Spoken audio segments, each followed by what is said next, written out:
ఇట్లా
ముందుగా జగిత్యాల జిల్లా ఐఏఎఫ్ సభ అధ్యక్షురాలు పాల్త పర్ణ గారిని స్టేజ్ మీదకి రావాల్సిందిగా కోరుకుంటున్నాను.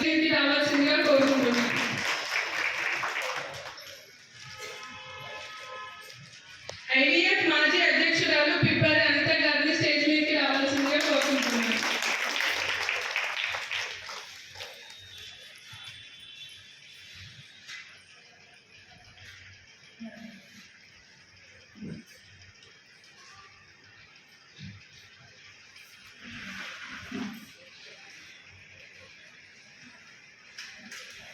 రావాల్సిందిగా కోరుకుంటున్నాను.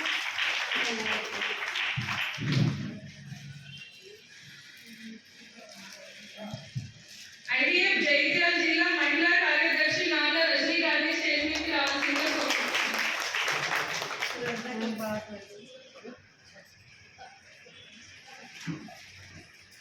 వైశ్య మహిళా కార్యదర్శి పెద్ద అశ్విని గారు స్టేజ్ మీదకి రావాల్సిందిగా కోరుకుంటున్నాను.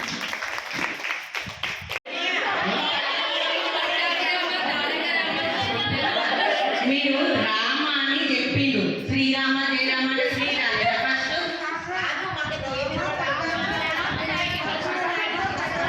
రామ అనే పేరుతో వచ్చే ఒక 5 పేర్లు చెప్పండి.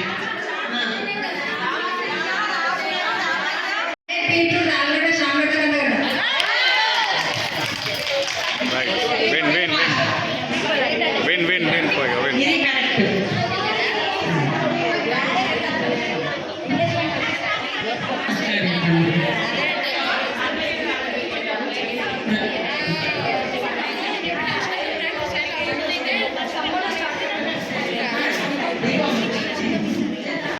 నలుగురు జ్యోతి ప్రజ్వలన సెకండ్ రో థర్డ్ రో మూడు పేర్స్ అయిన తర్వాత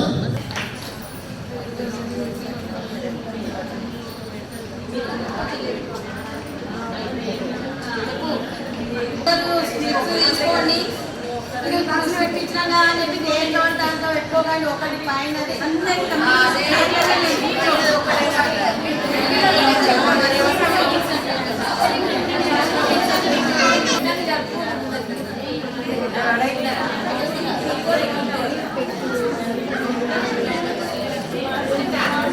సౌండ్స్ మనకి తంబోలాకి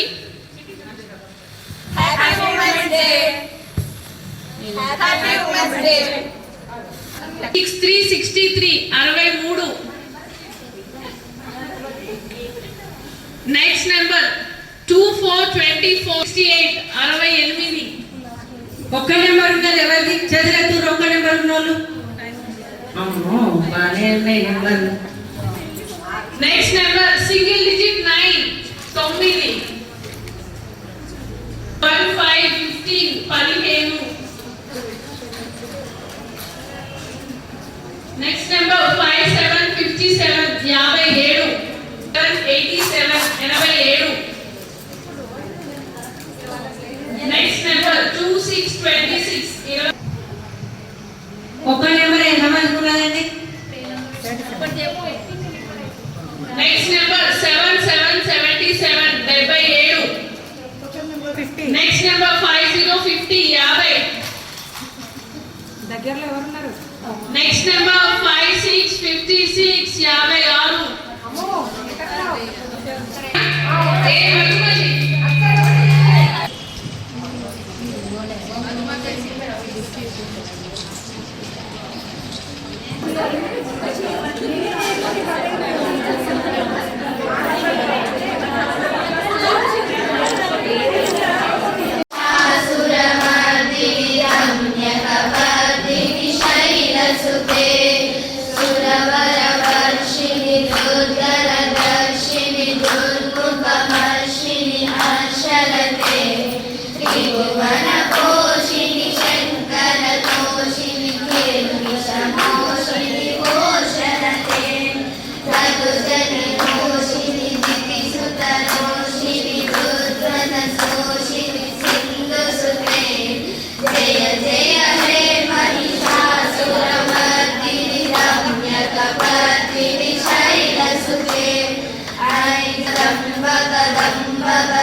శుభాకాంక్షలు.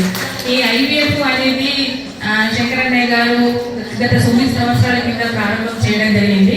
అసలు అప్పటికి చాలా వరకు ఆర్యవైశ్య సంఘాలు అవి ఇవి అన్నీ ఉన్నాయి, మహిళా వైశ్య సంఘాలు. ఇంటర్నేషనల్ వైశ్య ఫెడరేషన్ ఢిల్లీ నుంచి గల్లీ దాకా అన్నట్టు ఈ మనకు జగిత్యాల గల్లీ దాకా తీసుకొచ్చింది. అయితే ముందుగా అప్పుడు ఈ మహిళా దినోత్సవం సందర్భంగానే ఆ రోజు కూడా ఈ యొక్క కార్యక్రమాన్ని ప్రారంభించడం జరిగింది. అందులో అధ్యక్షులుగా నేను ఉండడం జరిగింది. మనకు జగిత్యాలలో చాలా మంది మహిళలు, ముఖ్యంగా ఏ ప్రోగ్రామ్ సక్సెస్ కావాలన్నా మహిళలే. ఇప్పుడు ఎక్కడ చూడండి, మన గుడిలో చూడండి, బడిలో చూడండి, పొలిటికల్ గా, అంటే నేను పొలిటికల్ అనుభవం చెప్తున్నాను, పొలిటికల్ గా ముఖ్యంగా మహిళలతోనే సక్సెస్ అవుతుంది. అంటే మగవాళ్ళు రావడానికి పార్టీలు బిందులు ఇవ్వాల్సి వస్తుంది. అదే మన మహిళలైతే మనకు ఏదంటే మనకి ఏదైనా విషయం తెలుస్తుందనే ఉత్సాహంతో ఈ విధంగా ముందుగా మహిళలు మనకు వస్తున్నారు. ముఖ్య విషయం మహిళలు ఈ మన మహిళా దినోత్సవం ఎందుకు జరుపుకుంటున్నామంటే యునెస్కోలో మొట్టమొదటిసారిగా అక్కడ పరిశ్రమలు స్థాపించి మహిళలు అక్కడ అందరూ పనిచేస్తున్నారు. అయితే అక్కడ ఏమైందంటే 24 గంటలు వాళ్ళకు మహిళలు అంటే వాళ్ళకి ఎవరికైనా కొంచెం చులకన ఉండే అప్పట్లో, ఇప్పుడు లేదు.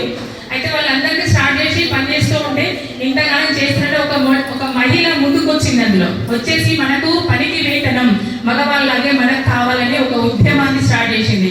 అందులో ఉన్న మహిళలందరూ అప్పుడు ఉద్యమం ప్రారంభించి దాన్ని సక్సెస్ చేసి కేవలం 8 గంటలే పని చేయాలి మహిళలు అనే యొక్క నినాదాన్ని తీసుకొచ్చి అప్పటి నుండి వినియోగం చేయడం, పని చేయడం ఎవరి వల్ల కాదు. కాబట్టి ఖచ్చితంగా మరీ వాళ్ళ కృతజ్ఞత తెలుపుతున్నాను శంకరన్నకు మరియు అరుణవన్నమ్మ గారికి. ప్రతి కార్యక్రమం వాళ్ళు చేస్తారు. ఇప్పుడు చూడండి, ఈ కార్యక్రమం రావాలంటే మనం ఒక్కరు రావడానికే ఇబ్బంది పడతాయి. ఇంతమందిని